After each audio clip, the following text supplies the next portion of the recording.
কেউ কোদাল, কেউ খুন্তি, কেউ বা স্থানীয় কৃষিযন্ত্র বা শিলা, যার কাছে যা আছে তাই নিয়ে নেমে পড়েছেন মাটি খোঁড়ার এই মহাযজ্ঞে। কিন্তু কেন সবাই হুমড়ি খেয়ে নেমে পড়ছেন মাটি খুঁড়তে? মাটি খুঁড়লেই মিলছে স্বর্ণ, এমন কথা ছড়িয়ে পড়ার পরেই ঠাকুরগাঁয়ের রানী শৈঙ্কলে কাতিহার নামের এক গ্রামে এমন মাটি খোঁড়াখুড়ি শুরু। ভাগ্য বদলের আশায় শত শত সব বয়সী নারী পুরুষ নেমে পড়ছেন স্বর্ণের সন্ধানে। এ যেন রীতিমতো এক প্রতিযোগিতা, কে কার আগে পেয়ে যায় লুকিয়ে থাকা স্বর্ণের এক একটি টুকরার সন্ধান।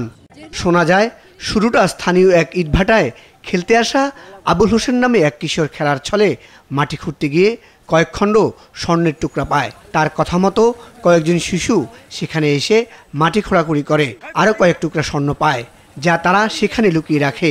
পরবর্তীতে আবুল সেসব স্বর্ণখণ্ড তুলে নিয়ে যায় বলে দ্রুতবেগে খবর ছড়িয়ে পড়ে গ্রাম জুড়ে। এরপরেই কাতিহার এবং আশেপাশের এলাকার লোকজন ওই ভাটায় ছুটে আসছেন। নাওয়া খাওয়া ভুলে সকাল হতে সন্ধ্যা পর্যন্ত ভাটার ইট তৈরির জন্য স্তূপ করে রাখা মাটির ডিবিতে চালাচ্ছেন ইচ্ছেমতো খনন প্রতিযোগিতা। ওয়ালটন ফ্রিজ কিনে অনেকের মতো আপনিও হয়ে যেতে পারেন মিলেনিয়াল সেরা পণ্যের সেরা অফার। আমি প্রায় হাল ছেড়ে দিয়েছিলাম যে আমি পাবো না, তখন আমি একটা পাইলাম, দিয়ে আরও খুঁজতে থাকলাম, ফুটতে আমি আরও 5টা পাইলাম, দিয়ে 6টা মিলে এত ঘুড়ি ঠিক করছিল। তখন বললাম যে তুই ঠিক কর, দিয়ে বাসা যাব। আর ওগুলো নিয়ে আমি খেলছিলাম। তখন ওই আবুল ছেলেটা আসলো, দিয়ে বললো যে তোমরা কি পাইছো? তখন বললাম না। ইট ভাটার মালিক জানান, ভাটার মাটির স্তূপে সোনা পাওয়ার কথা সরাসরি কেউ স্বীকার করছে না।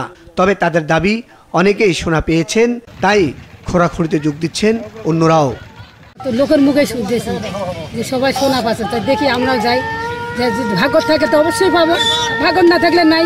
মাটি আন দিয়ে কান্দারা মাটি আন দিছে না, কেদুকার মাটি আন দিছে আমার এটা মাটি খুলেছি পাইনি আমার 2 টাকা নোংলা পাচ্ছে।